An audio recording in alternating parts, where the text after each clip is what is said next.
Hi, it's Kasia from Tafalarota. I have been recently pulling a lot of 8's in my readings, especially reversed 8 of Cups.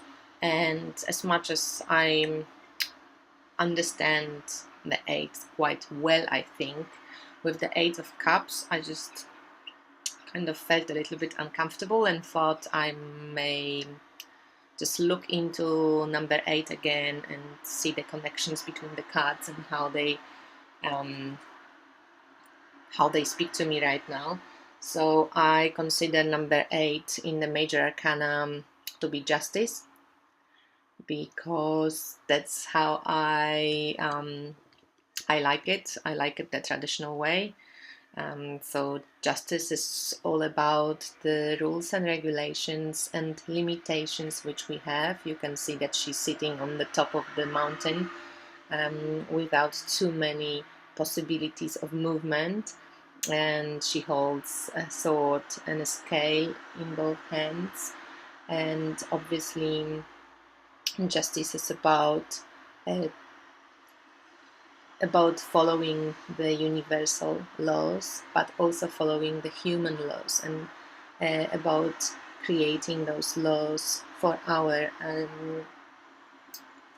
good, and for us to be able to achieve maybe more, to break through our limitations, and to learn to live with other human beings and with other beings in general in harmony and in balance. So justice is also about creating harmony and about creating balance, about following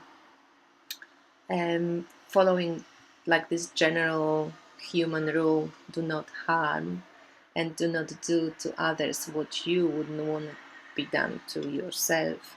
And I think justice has to do a lot with respect, and respect towards other human beings and towards all other beings on earth.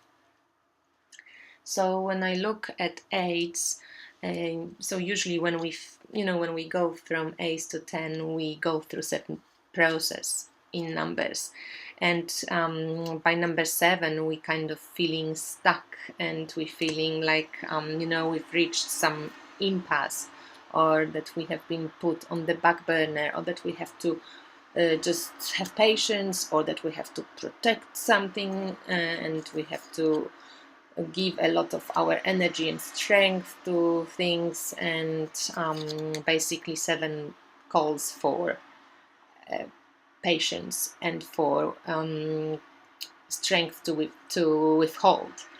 And when we come to 8 is a very interesting number. It's it's a number, when you put it on the side, it's a number of infinity. So often 8 is connected to cycles and to progress in life. It's like a cyclical path of energy. It's connected to our breath, or anything that we do repetitively. And it's also about structure, but also about going beyond that structure, and about regulations and limitations, but also of working with those limits and maybe going beyond the limits. In the Rider-Waite system, it's number 8, it's strength. So you can see it also as working on your own power, and often limitations and rules like show us how we can deal with certain situations that maybe aren't going exactly as we would like them to go. 8 can be about activation of this inner strength with us, but also about activation of how we deal with limits and regulations, and how we can master them and transform them to our benefit. So when we look at 8, I was just looking at the cards, and I thought, 2 of the cards, when we just look at the, let's say, Rider-Waite Smith, two of these cards from 4/8, they show movement. So 8 of Wands and 8 of Cups shows movement, and the fiery movement, 8 of Wands, shows a clear sky, blue sky. It's a daylight. You have the impression of the fast movement and clarity of movement and some kind of focus. All the wands are going in the same direction, and they just moving fast. And then when you look, compare it to 8 of Cups, you have night and you have those mountains on your way. So when you keep walking, you need a stick. It's not such an easy walk. It's not so easy to walk away from maybe all those cups. Also, I think just the night and the moon or the eclipse, it all gives you this feeling of hardship, and it's not something clear as blue sky. It's darker. It's not so maybe welcome, but at the same time you find this inner strength to move on and walk. So these two cards, 8 of Wands and 8 of Cups, shows some kind of movement. The other two cards also relate to movement, but in a way show the lack of it. So the 8 of Swords is the least movable of all 8s. It shows restriction, and it shows the feeling of being stuck and the feeling of not knowing how to move out of the situation, if it's only in your head or if it actually manifests in your reality physically. So it's kind of this feeling of like total maybe hopelessness, or you cannot see the forest for the trees. So that's the movement in the form of lack of movement. And the 8 of Coins, it's also, as you see, not very movable, but it has a totally different feel. Again, kind of night, darkish, and quite bright and light. And it's with 8s, I get the feeling of this repetition. So 8 of Coins shows it very kind of direct. It is a repetitive action. It's repetition of certain cycles or certain steps to move you past this this stage.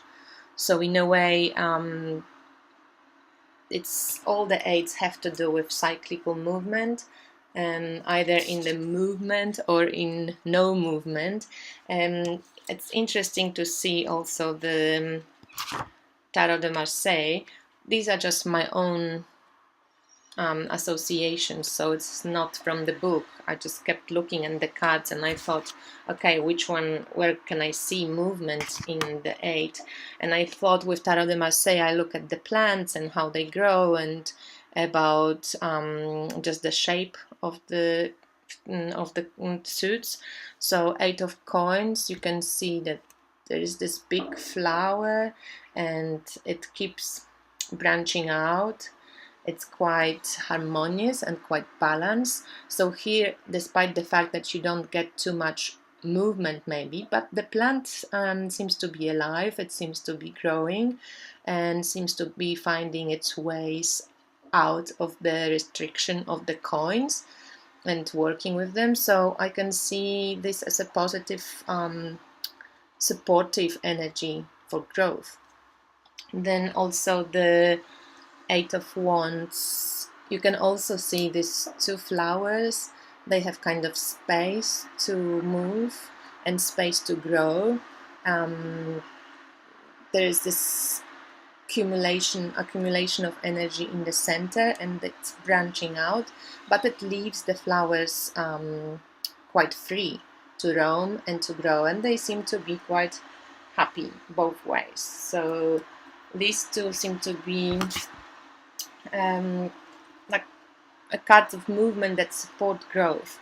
And then 8 of Cups, there's also this huge plant, as you can see. It's got the little flowers and stuff, but when I look at the middle of the plant, I have a feeling like it's past the bloom, so it's like over blooming, it's finishing its best moments.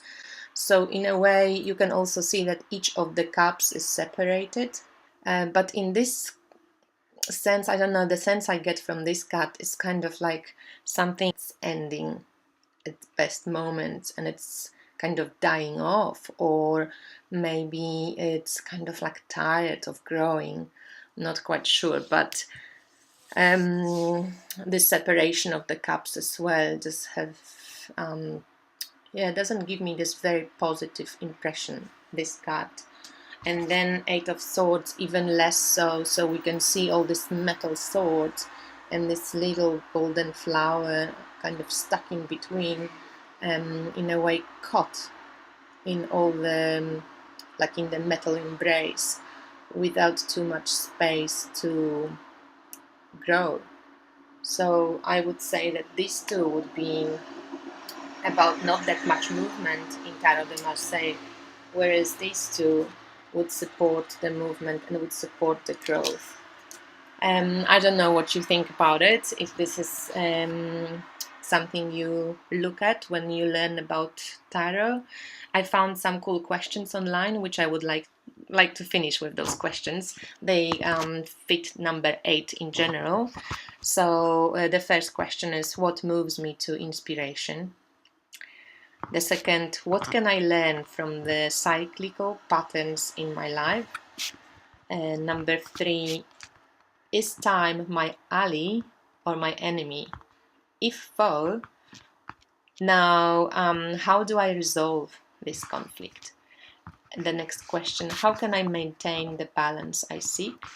And the last question, can I trust that the cycle of life which I'm in will provide all my needs? Number 8. Let me know how you see the 8s in your life, if you had any interesting experiences. I still keep understanding the reversed 8 of Cups for myself.